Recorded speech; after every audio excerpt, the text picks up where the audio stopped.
Scheinmovna ist gewesen, schwarzer Sekretär.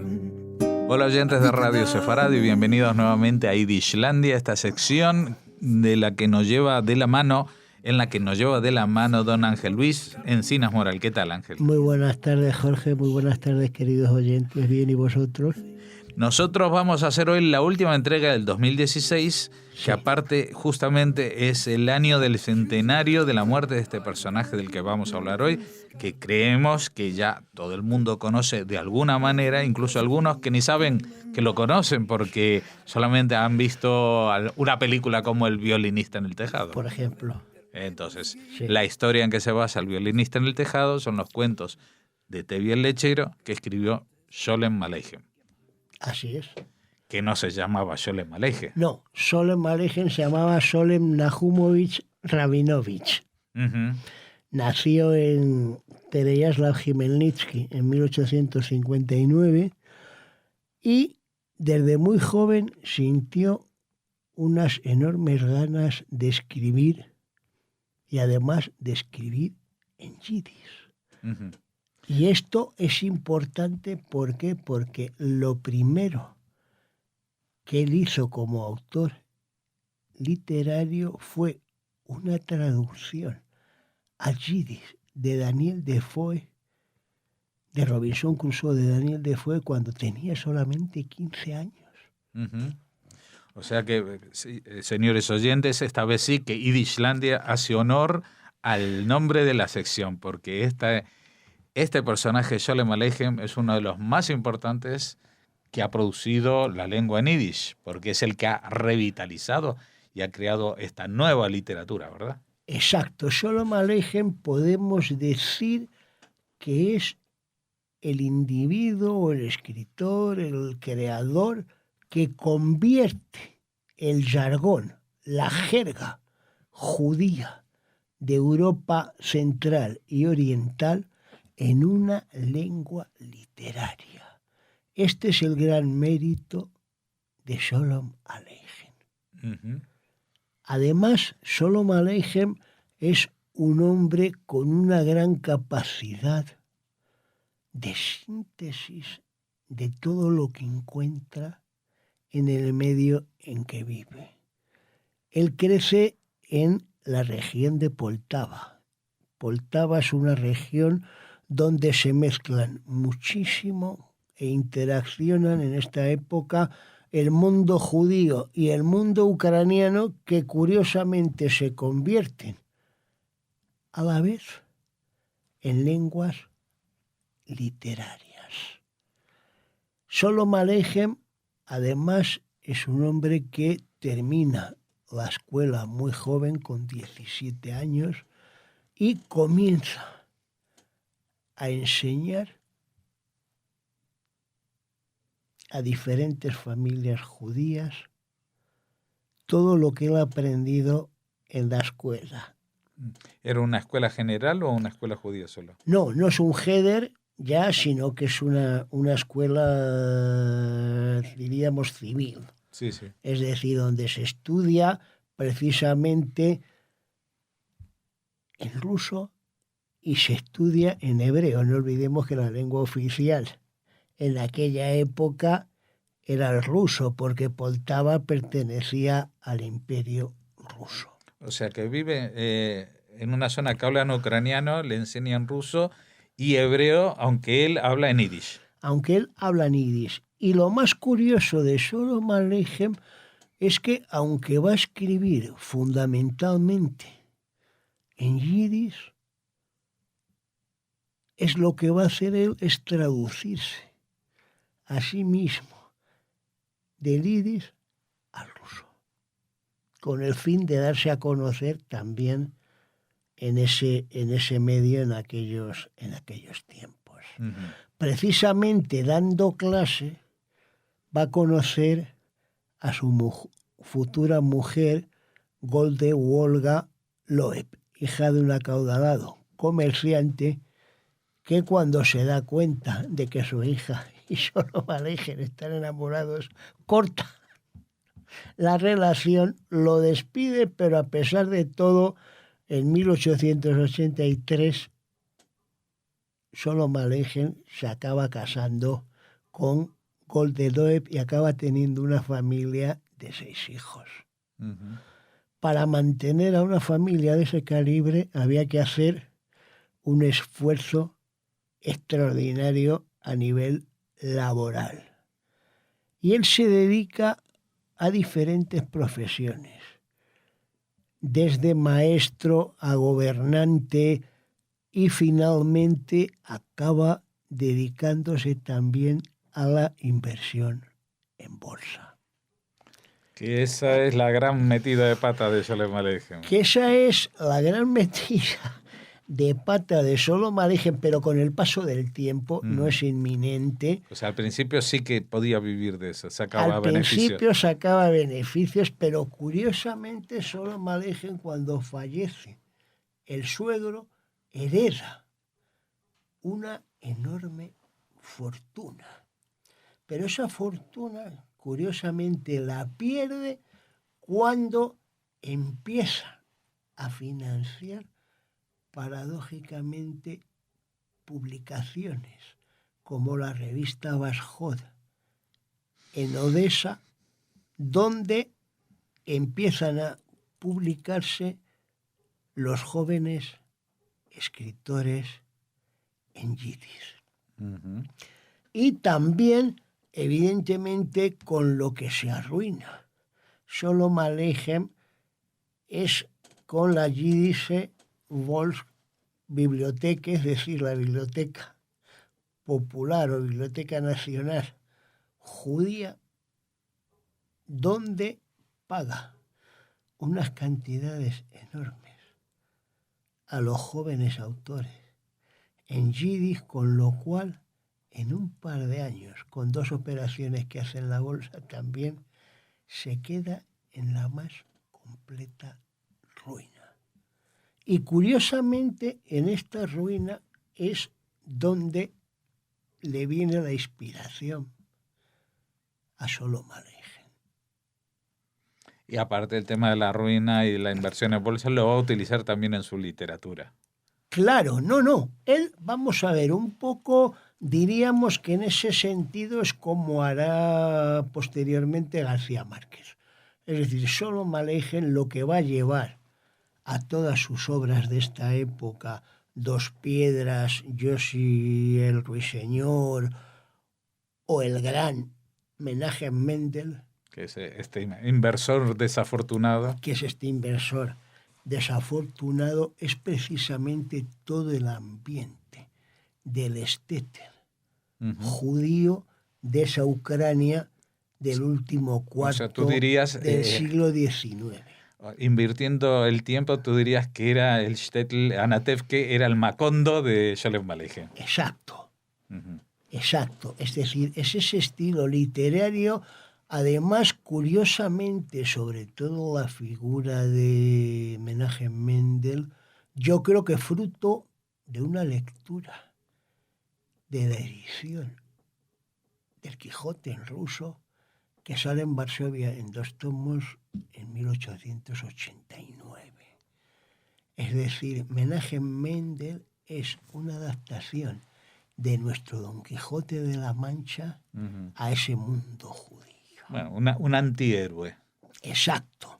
Es un antihéroe, pero también, al igual que Don Quijote, es una mezcla de genialidad con la locura más absoluta, porque como dirían un poco los rusos, Menachem Mendel tiene siempre en la cabeza unos planes napoleónicos, es decir, unos proyectos que son incapaces muchas veces de ellos de poderse realizar.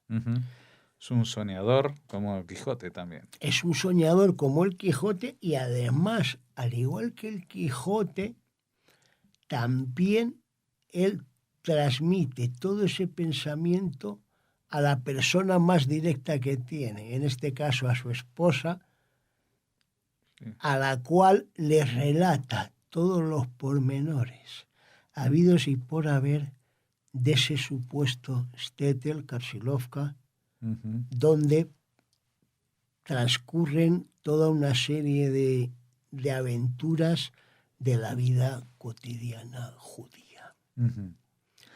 Tú lo has llamado Krasilovska, porque Sí. en yiddish se dice Krasilevke, Krasilovka en ruso. en ruso, Claro. claro. Ah, Entonces, sí, porque yo a él lo leí En ruso. En ruso, evidentemente. Claro. Yo tengo en casa la edición en 6 tomos que se hizo cuando el centenario del nacimiento en 1959.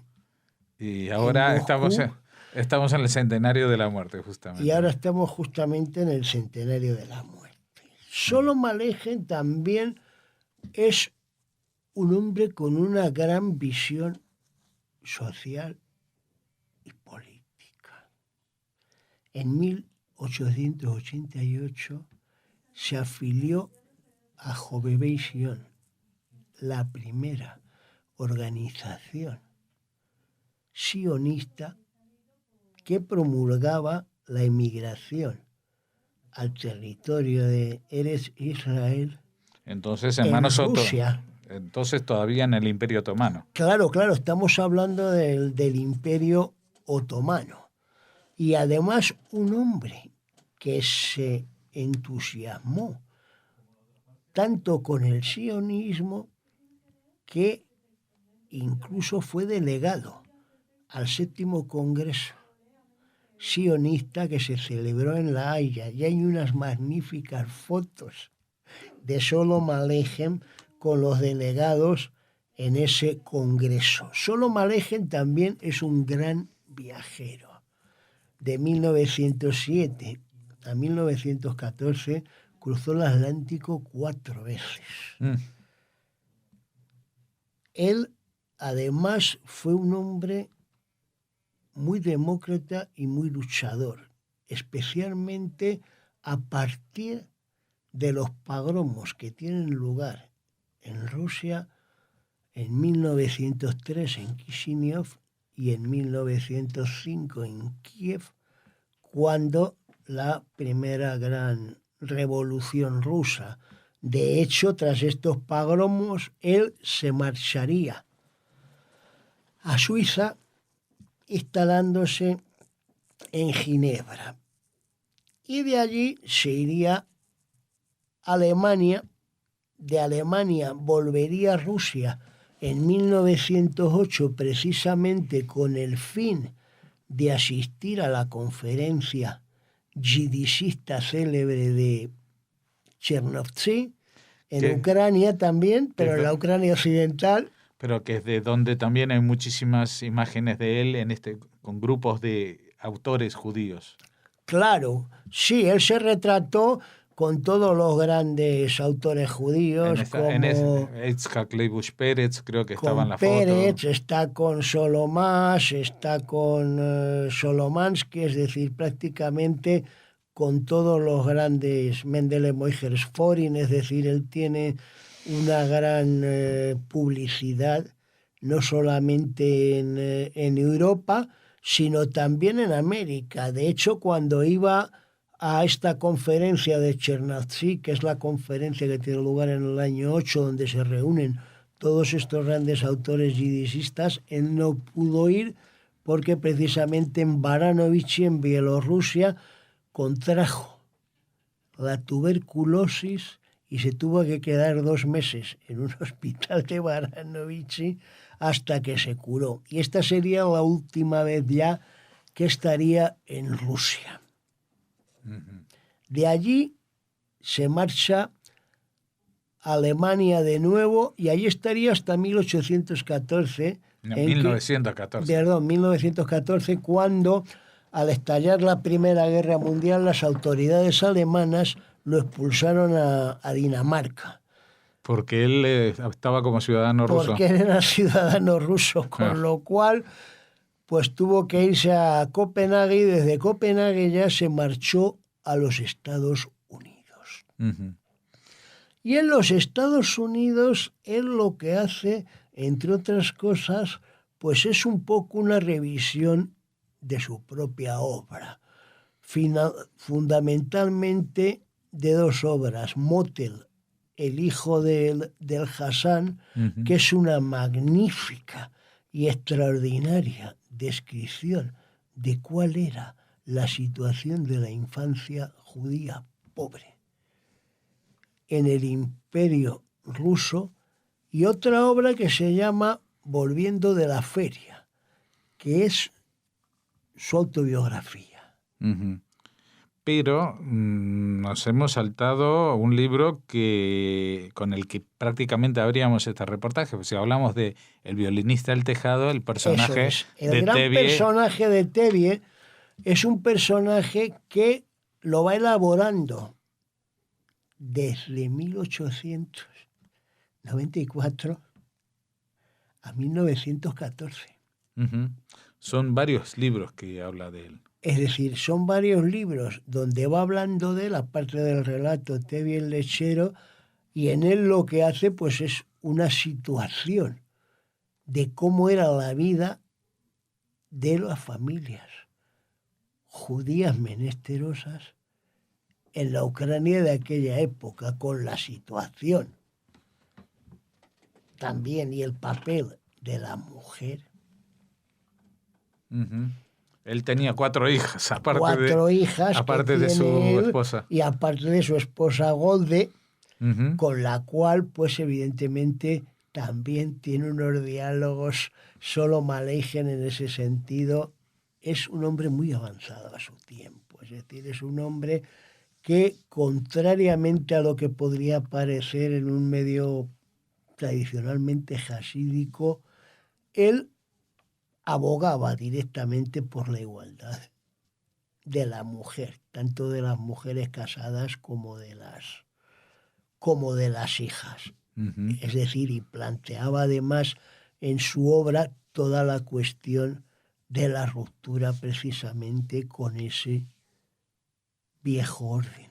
Ujú. Y también planteaba este dilema que se daba en la sociedad judía de entonces entre la gente que se mantenían apegados a la tradición y los que se veían atraídos, embelesados por las Claro, revoluciones. como por ejemplo Berchik, el El, maestro de sus hijas el maestro y luego yerno. y luego yerno, que acaba, como sabemos, en Siberia, Ujú. con la hija de Reb Tevye también. Sí, sí.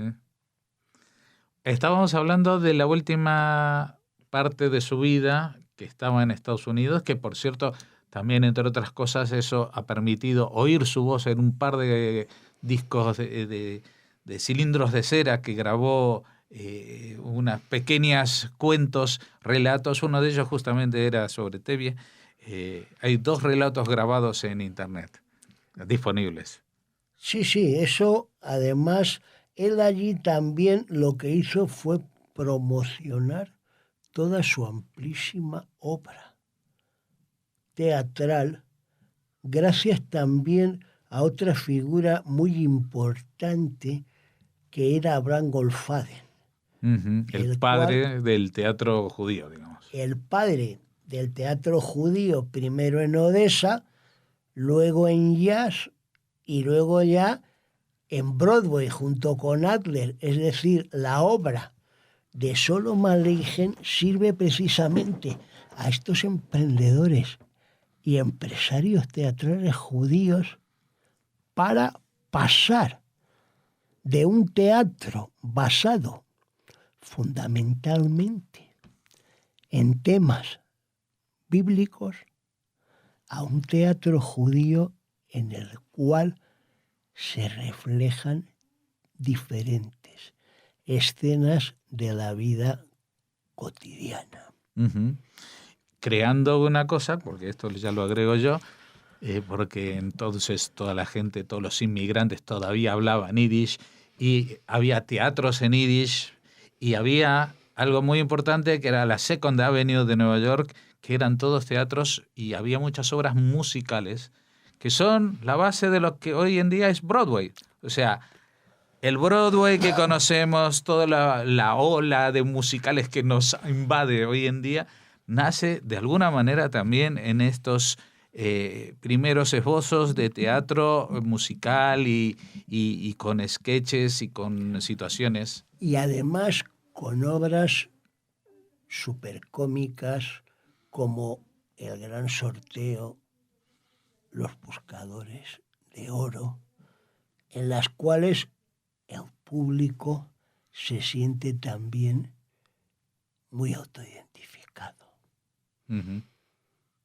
La obra, en este sentido teatral también, de Sholom Aleichem, traspasa las fronteras y justamente después de su muerte, es precisamente del año 17 al 22 en Rusia, el Teatro Javima Ujú. de Moscú, bajo la dirección del gran director judío-ruso Vsevolod Meyerhold y con los escenarios dibujados por Marc Chagall, van a poner en escena muchas de estas obras Ujú. de Sholom Aleichem en yiddish y en ruso. Ujú. Y aquí va a jugar un gran papel muy importante el célebre actor judío ruso Salomón Mijoels, que va a interpretar a Tevi el Lechero no solamente en el teatro, sino también en el cine soviético en el año 39. Ujú. En estas películas que todavía se hacían en yiddish. En esas películas que se hacían en yiddish, pero que se llevaban haciendo curiosamente, como la de Motel, el hijo del Hassan, en la Unión Soviética, desde el año 29. Desde que había sonido. Exacto, desde que sale el cine sonoro, inmediatamente el yiddish se convierte en una lengua cinematográfica, pero además, curiosamente, no solo en la Unión Soviética, sino también en Polonia. Y no solamente en Polonia, sino que la primera película sonora, el cantante de jazz habla de una historia de un judío en Estados Claro, Unidos. Al Jolson, sí. O sea que Sí, sí. tenemos todos los elementos. Bueno, la figura de Sholem Aleichem es inabarcable en un programa, pero vamos a darte un par de minutos para cerrar el tema. Sí, Sholom Aleichem, decir también que evidentemente se dio a conocer a nivel de masas, fundamentalmente en Europa y en el mundo occidental, a partir del año 1971 con la película de Norman Jewison, Ujú. El violinista en el tejado, donde no solamente la temática de los cuentos de Sholom Aleichem hicieron que se popularizaba, sino la magnífica también música de Isaac Stern y también el genial papel de Tevi el Lechero que hace el gran Jaim Topol, que hasta el día de hoy en Israel está trabajando en un teatro todas las noches haciendo Sí, sí, sí. este personaje.